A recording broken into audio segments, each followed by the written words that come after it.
Hello Libra, thank you for joining me for your weekly forecast for week commencing the 29th of May. Ever since Jupiter, the planet of growth, entered your sign last year, there has been an expectation amongst some Libran people that things would go onto a supersonic level when it comes to breakthroughs and changes. And I hope for you this has happened. I've always tried to be very realistic about the role of Jupiter. It's very easy to record a video saying that everything's going to be hunky-dory, but life can be quite complex. But the wonderful news I want to deliver to you this week is that Jupiter forges a quite magical link with the Sun, and it goes from Tuesday through to the end of this week. This can be an opportunity to punch through any obstacles which have presented themselves to you for some while. Of course, that may depend on your unique situation and your own natal birth chart.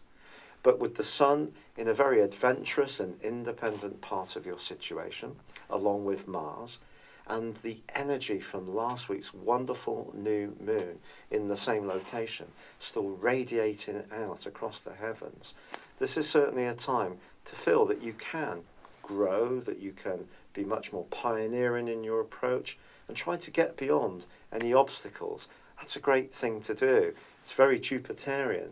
Now next week, following this one, Jupiter is going to go forwards. Of course, it has been tracking backwards for 4 months, and that's going to help. But this angle with the Sun, the trine, is potentially very fortunate. In traditional astrology, Jupiter was seen as a portent of good energies, but it's really more about what we do for ourselves when Jupiter supports us. So this is a week when you should be as busy as possible, trying to up your vibration when it comes to bringing greater spontaneity and courage into the way you approach things. Don't sit on your hands. This is the time to be a bit more risk-taking. There's also a fantastic link this week between Mars and Uranus. Uranus is that very vibrant electric energy that's been in your sector of relationships since 2011 full time. And this angle with Mars really gives you encouragement to just go on the front foot. If there's someone you like, have the confidence to feel that you can fail and it won't matter, but you could win. You could have some kind of breakthrough. You certainly won't ask, you won't find out unless you try. So there's a huge amount of planetary encouragement this week. Also, Mercury and Pluto are linking in a very purposeful way. So if you want to get to the details of a situation, you can do so.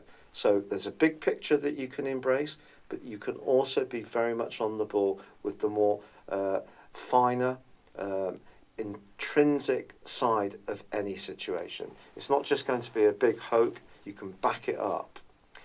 Is there any catches this week? Well, there are, because the Sun in the second half of the week starts to square up with Neptune.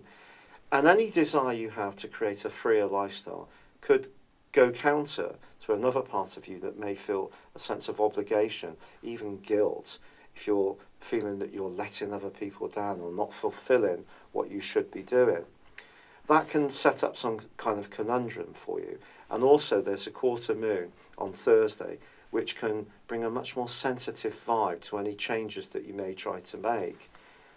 Sometimes in life, we have to try to make transitions. Transitions are rarely easy. Of course, some people just love multiple changes, but for most of us, change is not something that gets particularly easy, especially as we get older.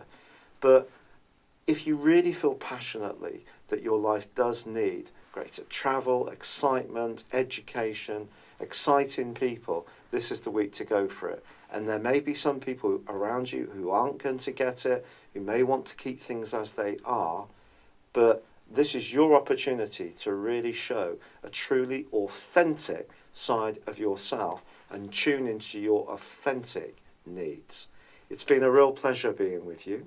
Thank you for joining me. Good luck and goodbye for now.